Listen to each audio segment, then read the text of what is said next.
Bismillah dari tangan-tangan penuh cinta.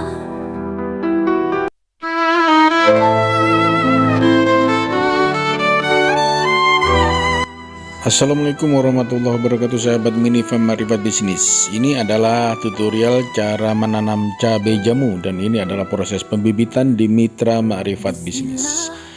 Dan ini salah satu aktivitas dari Asosiasi Cabai Jamu Indonesia, PPCCI. Nah, salah satu kegiatan untuk kemitraan cabai jamu yang diutamakan dari sulur bawah. Jadi bukan menggunakan generatif sulur atas, tapi fokusnya sulur bawah. Sudah dijelaskan pada program kemitraan manfaat sulur bawah. Nah, sulur bawah itu, saya ulangi ya, memiliki kelebihan yang lebih bagus daripada sulur atas. Yang pertama, lebih tahan dari penyakit. Yang kedua, sulur bawah itu lebih cepat tumbuh langsung ke atas. Kelemahannya adalah buahnya lambat. Dan kelebihannya lagi adalah sulur bawah ini mampu bertahan lebih lama dan tidak mudah mati dengan ketahanan yang sangat bagus. Oke, itu sekedar kelebihan dan kekurangan daripada sulur Rumah produksi, mulai produksi ukir hingga produksi. Nah, sahabat Minifam Marifat Bisnis, kali ini saya akan menjelaskan tutorial bagaimana cara menanam cabai jamu atau cabai puyang atau cabai Jawa. Nah, cabai jamu ini pada prinsipnya adalah tanaman terumbu liar yang ada di hutan ya, di hutan, atau tanaman yang sebenarnya mudah sangat tumbuh walaupun tidak dipelihara, tidak dipupuk, dan hidup bisa di segala musim. Tetapi perlu diperhatikan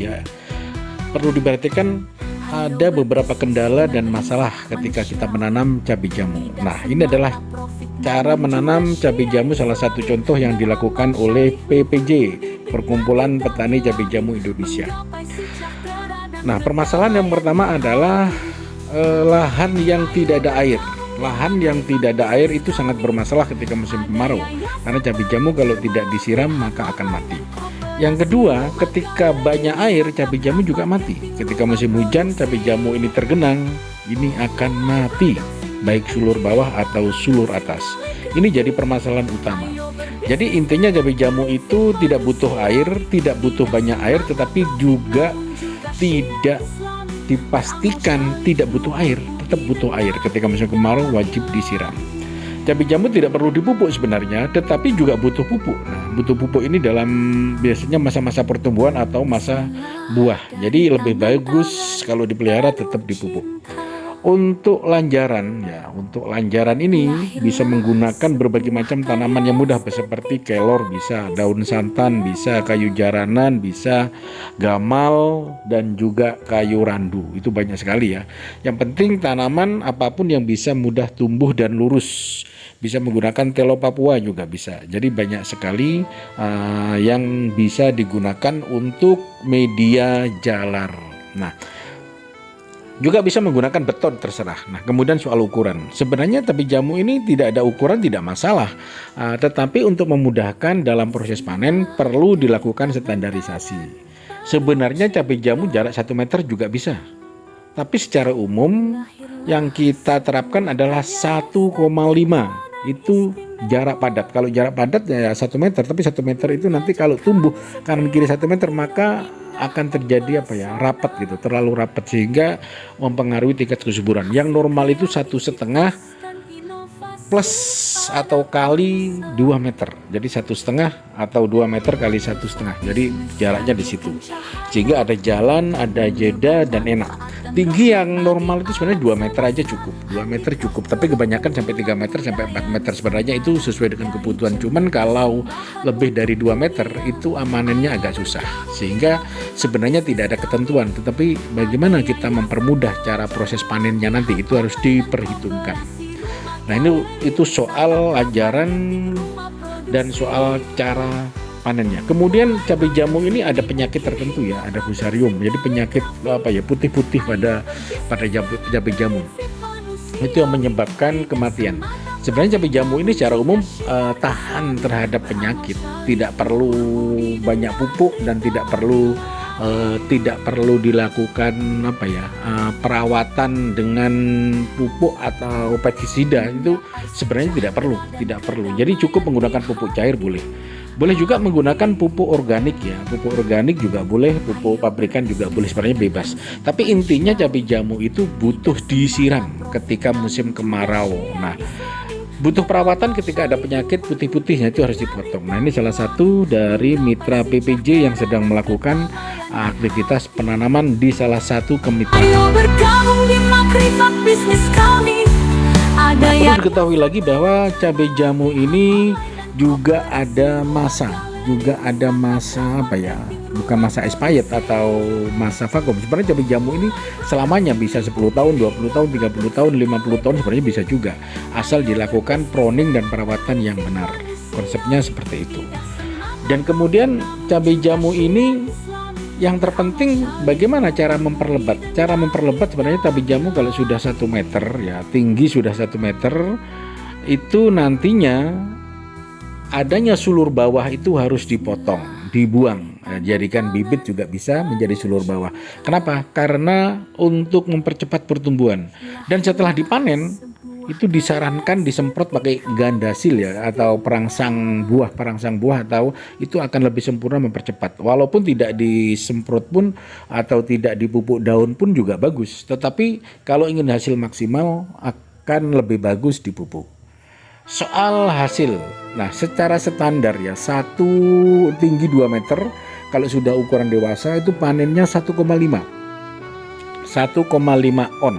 Nah ini untuk standar cabai jamu, kita menggunakan standar cabai jamu lokal. Tetapi untuk cabai jamu hibrida, walaupun hibrida itu sebenarnya belum ada keputusan dari dari Dinas Pertanian. Sebenarnya istilah hibrida itu yang kita temui adalah cabai jamu lokal ya. Cabai jamu lokal yang pertumbuhannya sangat bagus itu hibrida, semi hibrida. Tapi kalau full hibrida itu sudah banyak beredar tapi isinya kopong ya. Nah, besar-besar tapi isinya kopong, itu sepertinya kurang diminati. Bukan berarti hibrida itu jelek, bukan. Tetapi ada perkembangan hibrida yang terbaru. Saya mengikuti ada perkembangan hibrida yang baru, yaitu hibrida semi. Istilahnya hibrida semi, atau nama resminya apa saya kurang paham betul ya. Tapi yang jelas sering disebut oleh petani itu hibrida semi. Itu yang banyak dikembangkan juga oleh para petani cabai jamu. Nah, kemudian soal harga dan pemasaran. Cabai jamu ini kan tanaman sejak zaman dahulu kala ya. Dulu harganya mulai 6.000, 9.000, 7.000 dan sekarang sudah menginjak ke 90 sampai ke 100.000. Sehingga di sini mulai booming karena permintaan cabai jamu secara nasional dan internasional itu juga luar biasa. Mungkin kemitraan cabai jamu atau penanaman cabai jamu ini akan berbeda dengan masa penanaman seperti porang, kemitraan porang, kemitraan berbagai macam jenis tanaman lainnya. Itu kadang-kadang ada musiman, ada ubi pratama dan lain-lain ya. Itu banyak sekali, ubi yakon. Itu banyak sekali tentang kemitraan. Tetap dengan harga yang kadang-kadang yang petani itu diombang-ambing naik turun dan kadang-kadang tidak laku, seperti kasusnya porang contoh. Nah, tetapi pada cabai jamu ini kan kita lihat semua orang tahu bahwa cabai jamu sudah ada, walaupun tidak ada permintaan dari pabrik dan seterusnya, dikonsumsi secara masyarakat. Jamu-jamu tradisional atau pabrik jamu lokal itu membutuhkan cabai jamu, atau produksi obat herbal dan seterusnya tetap membutuhkan cabai jamu, sehingga cabai jamu ini memiliki potensi yang sangat bagus ya untuk prospek masa depan. Perlu diingat bahwa yang terpenting di dalam penanaman cabai jamu ini, pasar kan sudah mudah. Hampir setiap desa itu ada setiap kecamatan lah atau kabupaten itu pasti ada orang yang suplai atau pengepul daripada cabai jamu. Memang harga di 2025 ini itu sudah mencapai 80 sampai 100 harga dari petani ya. Harga sampai petani seperti itu. Kemudian cabai jamu ini proses pengeringannya, proses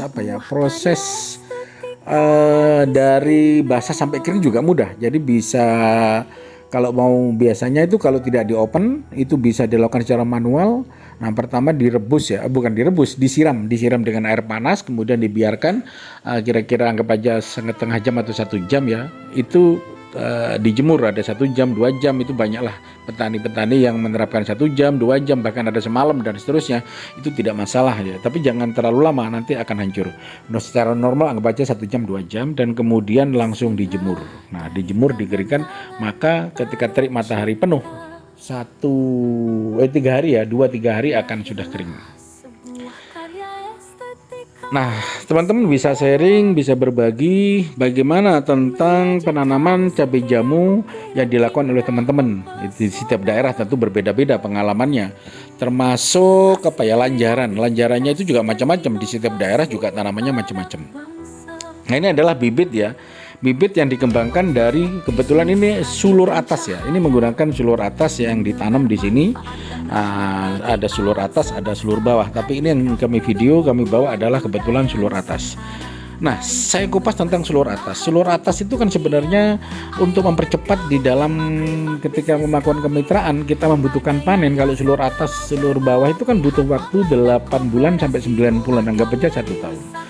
Sehingga kita menunggunya terlalu lama, ketika dilakukan investasi terlalu lama. Tetapi kalau sulur mau dipercepat, biasanya kita menggunakan kombinasi. Satu lanjaran itu dikasih 2, 1 sulur atas, 1 sulur bawah. Yang sulur bawah itu untuk melakukan percepatan ke atas pertumbuhan, dan yang sulur atas, tadi sulur bawah ya, sulur bawah itu untuk mencapai pertumbuhan daripada batang biar cepat besar, cepat tumbuh, cepat banyak ya. Kalau sulur atas itu untuk mengejar buah, memang tingginya lama kalau dibuahkan ya, kalau dibuahkan tingginya lama. Tetapi dalam 3 bulan ketika kita menanam 1 hektar, maka di bulan ketiga, bulan keempat kita sudah bisa panen yang dari sulur atas. Nah, ini cara strategi untuk mempercepat bagaimana kita agar 4 bulan sudah mendapatkan untung ya ketika menggunakan sulur atas. Maka secara umum petani banyak menggunakan sulur atas karena efektivitas waktu ya, efisiensi waktu untuk mempercepat hasil. Jadi ini kalau dilakukan mana lebih bagus, sulur atas atau sulur bawah? Saya menyarankan lebih bagus dikombinasi antara sulur atas dan sulur bawah. Itu dalam 1 lanjaran dilakukan kombinasi. Sehingga ini akan melakukan optimalisasi dalam proses pertumbuhannya. Sehingga kita bisa mengurangi beban kos atau biaya. Nah, sahabat Mini Farm Marifat Bisnis, ini adalah ulasan tentang bagaimana cara menanam cabai jamu yang sebenarnya tidak perlu teori secara khusus. Tetapi apakah cabai jamu itu perlu dilakukan tumpang sari? Boleh. Tumpang sari dengan kelapa juga bisa. Tumpang sari dengan berbagai macam tanaman lainnya, tetapi yang tingginya berbeda. Tetapi cabai jamu juga membutuhkan cahaya. Nah, biasanya kalau skala besar kalau lahannya itu ada bentengnya, itu lebih bagus dilakukan juga tumpang sari dengan ayam atau entok, itu sangat bagus. Kenapa? Kita tidak perlu membuang gulma atau rumput-rumput liarnya yang mengganggu makan nutrisi daripada cabai jamu ini, sehingga perlu dikasih ayam, itu juga lebih bagus, atau entok. Nah, kemudian kotorannya bisa menjadi pupuk organik yang sangat bagus, sehingga kita tidak perlu mupuk lagi. Ya memang kelemahannya 1 meter, setengah meter dari bawah itu akan dimakan oleh entok. Tetapi jangan entok ya. Saya sarankan tidak menggunakan entok. Kalau entok itu batangnya akan dimakan juga oleh entok, itu habis ya.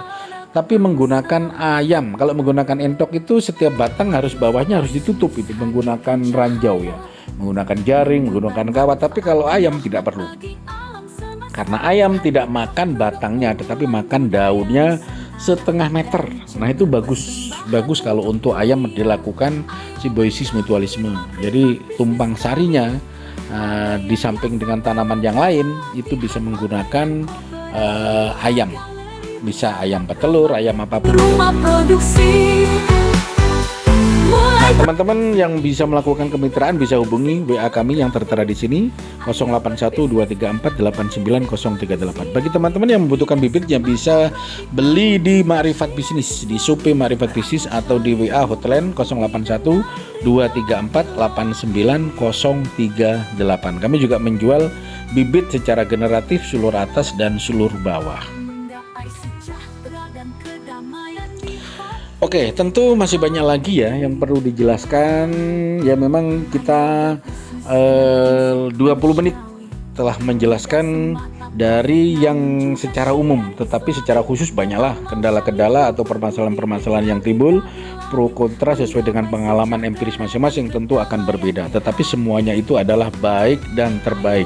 Yang tidak baik adalah yang tidak menanam, atau tidak melakukan, tetapi hanya mengamati dan kemudian berkomentar. Nah, disinilah pentingnya kita sharing dan berbagi pengalaman tentang bagaimana teman-teman semua cara menanam cabai jamu, diambil cara-cara yang terbaik. Umpama dari kami ada yang terbaik bisa diambil, atau dari teman-teman yang pengalamannya yang terbaik bisa diambil atau bisa di-share di kolom komentar.